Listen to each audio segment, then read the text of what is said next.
everyone. Welcome back for another deep dive. This time we're diving into sustainability, Italian style. Yeah, we've got these reports from ASviS, the Italian Alliance for Sustainable Development. Basically, they're taking stock of Italy's progress on the UN Sustainable Development Goals. The SDGs, right. Those big goals for a better future by 2030. Yep, those are the ones. And these ASviS reports are fascinating. They're not just about the numbers, though, They bring in what Italians themselves are thinking, from surveys and stuff. And then they look at how government policies are actually shaping things. Okay, so it's like a holistic view of where Italy stands on sustainability, not just the hard data. Exactly. It's the whole picture. What they're doing well, where they're struggling. All the good, the bad, and the ugly. You could say that. So are you ready to see how Italy's doing? Let's get into it. First up, how did they do overall? Give us the big picture. Well, the reports use these things called composite indicators to track each of the 17 goals. It's basically like a scoring system. Gotcha. And honestly, Italy's report card has some pretty rough marks. Really? Like what kind of rough? In some areas, they've actually gone backwards since 2010. Seriously? Gone backward? That's wild. I mean, with all the focus on sustainability these days, you'd think everyone's at least trying to move forward. You'd think so, right? But for Italy, it's 5 steps back on some of these goals. 5 steps back. Which ones are causing the biggest headaches? Big ones. Reducing poverty, tackling inequality, protecting ecosystems, good governance, and global partnerships. Wow, that's 5 out of 17 goals going in the wrong direction. Not great. What about the rest? Anything hopeful there? One bright spot is the circular economy. They're making great strides there. The circular economy, that's all about reducing waste, right? Exactly. Reusing resources, minimizing environmental impact. Okay, so at least they're acing one subject. Yeah. But still, those other areas, poverty, inequality, those are huge. How do we even begin to understand what's going on there? It's complex, but the reports dive into some really telling specifics. Take education, for example. Overall, it seems like things are a bit better. But there's a but.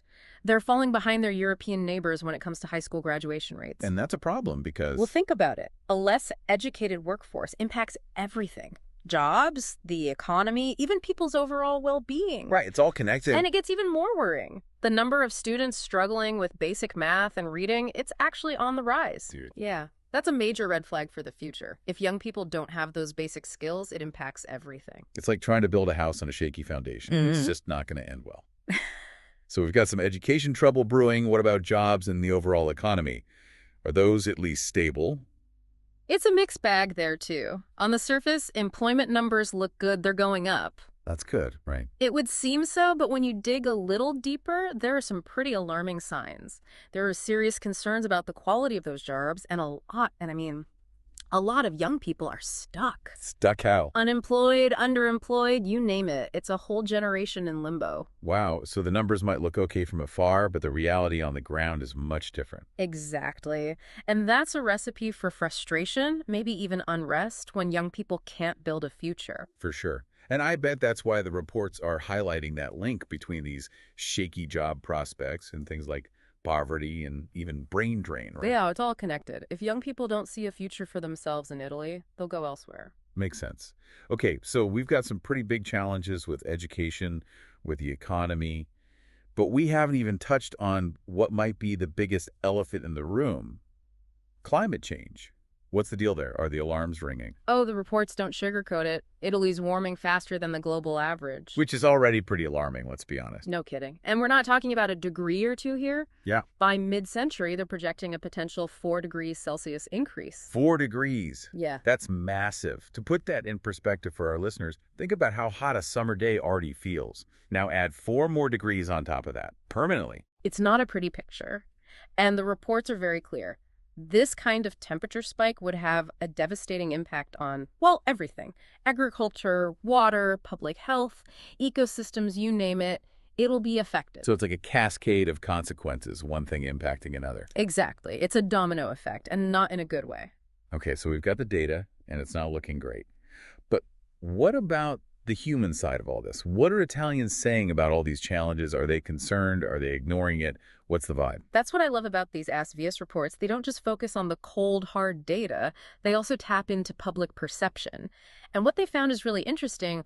While pretty much every Italian has heard the term Sustainability. Just a buzzword for sure. Totally. But there's this real gap between knowing the word and understanding what it means in practice. Like, people might throw around terms like ESG, but do they actually get it? Not really. So it's like they know something's up, but maybe not grasping the full impact or how it relates back to them. Which makes me wonder, are people actually pushing for change? Is there a disconnect between what the public wants and what the government is doing? There is, and the reports really highlight that disconnect as a major concern. Like how? Well, for example, a huge majority of Italians say they support strong action on climate change. But you look at the government's policies, Yeah. it's all talk, no action. Yeah. And it's not just climate change. One of the reports found that a majority of Italians, they actually believe that damaging the environment should be a crime. Whoa, seriously, like a criminal offense? That's intense. Yeah. Right. It shows how deeply they feel about this, at least on some level. Yeah, but if the laws and policies don't reflect that, I mean, that's a problem. For sure. It's like a disconnect between values and action. Exactly. So we've got these big challenges and a public that's aware, but maybe not fully engaged. Sounds like Italy's kind of stuck, you know? Are there any bright spots in these reports, or is it all downhill from here? Well, they do point to a few potential game changers, things that could really shake things up.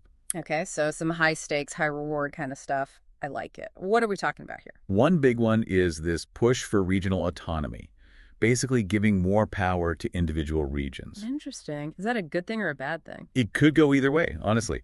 On the one hand, it could be great for local solutions. Well, each region knows its own challenges best, right? So they could tailor policies to their specific needs. Makes sense. But there's also a risk that it could widen the gap between the richer and poorer regions. Ah, I see. So some regions might thrive while others get left behind. Exactly. And that could make existing